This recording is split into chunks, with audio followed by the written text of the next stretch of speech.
এখানে সেই খুনি পুলিশ দাঁড়িয়েছিল, আর এই পিছনে আমার ভাই আবু সাইদ দাঁড়িয়েছিল, আর তিনি বুক পেতে ছিলেন। খুনিরা তাকে হত্যা করেছিল। আমার ভাই শহীদ হয়েছে, কিন্তু সে আমাদের অন্তর থেকে যায়নি। এই যে ভাইয়ের স্মৃতি হিসাবে প্রত্যেকটা জায়গাতেই এই গেটের নাম আবু সাইদ গেট। দেখেন, বলে না যারা শহীদ হয়ে যায় তাদেরকে তুমি মৃত বলো না, তারা বেঁচে থাকে হাজারো মানুষের অন্তরে। একটা সুন্দর মসজিদ দেখা যাচ্ছে, মিনার মেম্বার সোনালী কালার। ক্যামেরায় দেখা যায় কি না তাও তো জানি না। ওখানে নামাজ পড়বো ইনশাআল্লাহ। পিছনে আরও মসজিদ দেখেছি, কিন্তু সেখানে নামাজ পড়া হলো না। এই মসজিদটাতে এসে আমি সারপ্রাইজড হয়ে গেলাম। আমার ক্লাসমেটের সাথে দেখা হয়ে গেল, যিনি এই মসজিদেই ইমামতি করেন। আমরা কাকরাইলে এবং হাটহাজারী মাদ্রাসাতে একসাথেই পড়াশোনা করেছি। পরিচয় দিয়েও ভুল করলাম, তার বাড়িতে আসতে হলো এবং দুপুরে খাবারটা তার বাড়িতে খাওয়া হলো। আসলে রিজিক যে নির্ধারিত, এটাই তার একটি জ্বলন্ত প্রমাণ। আল্লাহু আকবার। এগুলো হলো কৃষকের কষ্টের ফল। ওনারা এই কষ্ট করে এগুলো ফলান, আর আমরা ঘরে বসে বসে আরামে খাই। চলতে চলতে চলে আসলাম লালমাই আইটি ট্রেনিং সেন্টারে। কি মনে হচ্ছে এটা লালমাই ট্রেনিং সেন্টার? আরে না ভাই, এটা রংপুরের পীরগঞ্জের আইটি ট্রেনিং সেন্টার। একদম পুরাপুরি লালমাইয়ের আদলেই। বাংলাদেশে অনেকগুলো আইটি সেন্টার আছে, তার মধ্যে রংপুরেও একটি আছে, খুবই সুন্দর, মাশাআল্লাহ। এই যন্ত্রগুলো কুমিল্লে একটাও দেখলাম না। কেন? এগুলো নিলে তো লোকও কম লাগে, সময়ও কম খরচ হয়। কি সুন্দর, মাশাআল্লাহ। এই জায়গাটার নাম 10 মাইল, আর আরও একটু সামনে গেলে ওই জায়গার নাম 20 মাইল। কালকে দেখলাম এক জায়গার নাম 16 মাইল, আর এই জায়গার নাম 9 মাইল। তো আর কোন কোন মাইল বাকি আছে ভাইয়েরা একটু জানায় দেন। উপজেলা পরিষদ, মিঠাপুকুর, রংপুর। খুবই সুন্দর জায়গা। তার পিছনে দৃষ্টিনন্দন ইসলামিক কমপ্লেক্স মসজিদ। এতক্ষণ যে সড়ক আসলাম সেটা কিন্তু ফ্রি থেকে আসলাম। ভবিষ্যতে এখানে টোল দিতে হবে। এই যে টোল প্লাজা তৈরি হচ্ছে, এখনও কাজ চলমান আর কি। আলহামদুলিল্লাহ এসে পৌঁছলাম রংপুর মডার্ন মোড়। এই যে একটা সুন্দর তোরণ দেওয়া আছে। জ্যামের কারণে আমি এত ভিতরে যাব না আর কি, টার্ন করে চলে যাব। আমি রংপুর মডার্ন মোড় দিয়ে সৈয়দপুর যাওয়ার কথা ছিল, কিন্তু এই ভাইটার সাথে দেখা হইলো, সেই জন্য রংপুর শহরটাকে একটু ঘুরে দেখবো, তারপরে যাবো ইনশাল্লাহ। চাই এবার যত রাতই হোক। এটা রংপুর ক্যাডেট কলেজ।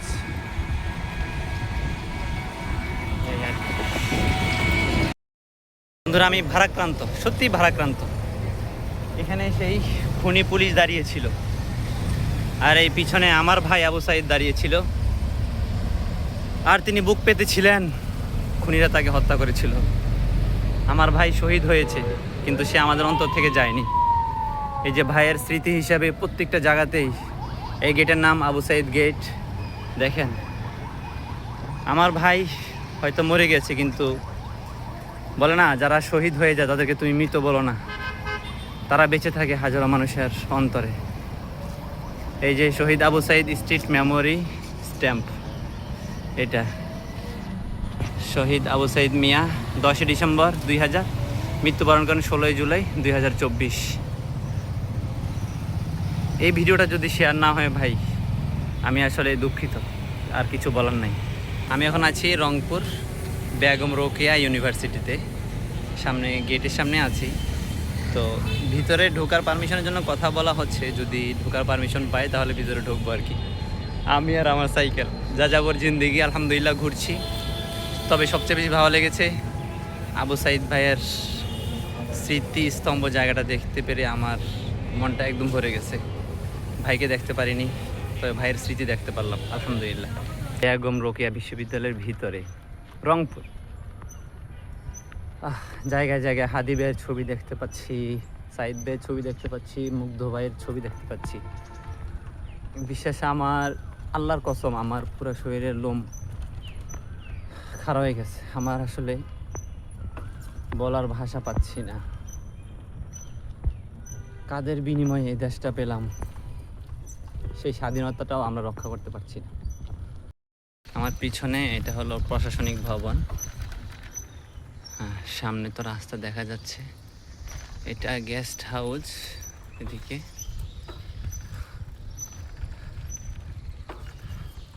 তত বড় হবে কিনা জানি না, তবে সুন্দর আছে।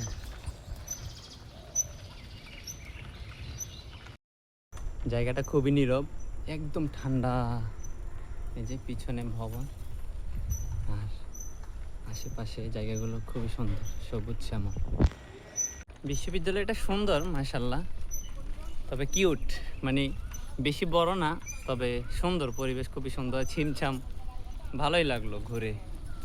এখন বেরিয়ে যাচ্ছি। ওয়ানটান আগে নাম ছিল একাডেমিক ভবন 3, এখন পরিবর্তন করে রাখা হয়েছে শহীদ ওসমান হাদি ভবন। রংপুর শাপলা চত্বর মাশাআল্লাহ খুবই সুন্দর। 3টা 2 ভাই শহরে সাইকেল চালাচ্ছি, রংপুরে একদম মেন শহরে। খুবই সুন্দর মাশাআল্লাহ। আজকে একটু বেশি রিস্ক নিয়ে ফেললাম। এখন মাগরিবের সময় হয়ে গেছে, না মাগরিবের জামাত চলছে। আমি মসজিদ পাইনি ভালো কোথাও যে সাইকেলটা রাখতে পারবো, তাহলে মাগরিবের নামাজ পড়ে নিব। সমস্যা হলো আমি আজকে রংপুর শহরে ঢুকেছিলাম, সেখান থেকে শহরটা একটু ঘোরার ইচ্ছা ছিল, কারণ শহরে অনেক স্মৃতি রয়েছে, বিশেষ করে জুলাইয়ের স্মৃতি রয়েছে, সেজন্য শহরটাকে ঘুরে দেখা। এখন দেরি হয়ে গিয়েছে। শহর থেকে সৈয়দপুর প্রায় 49 কিলোমিটার, এখন বাকি আছে আর 29 কিলোমিটার ইনশাআল্লাহ। আল্লাহ যাতে সহজ করে। আল্লাহ সবচেয়ে ভয়ঙ্কর রোডে চলাফেরা করতেছি, এই রোডটা খুবই বিপজ্জনক, একবারে গাড়ি পিছনে চলে আসে একবারে।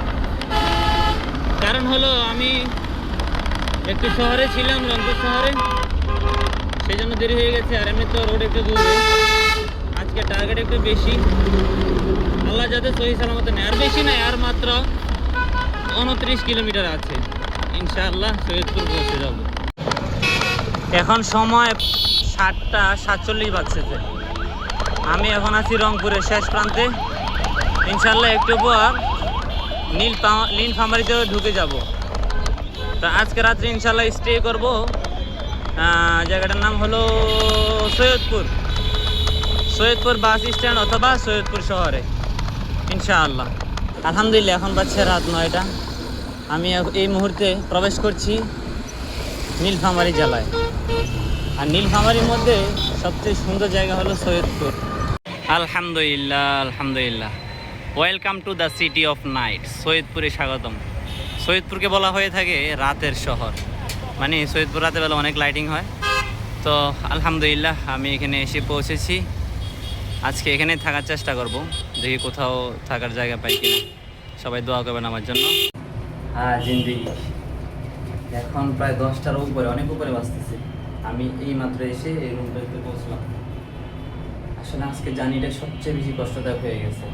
প্রথমত দুপুরবেলা রেস্ট নেওয়া, তারপরে এই লম্বা জায়গা অন্ধকারে চালিয়ে আসা খুবই কষ্টসাধ্য।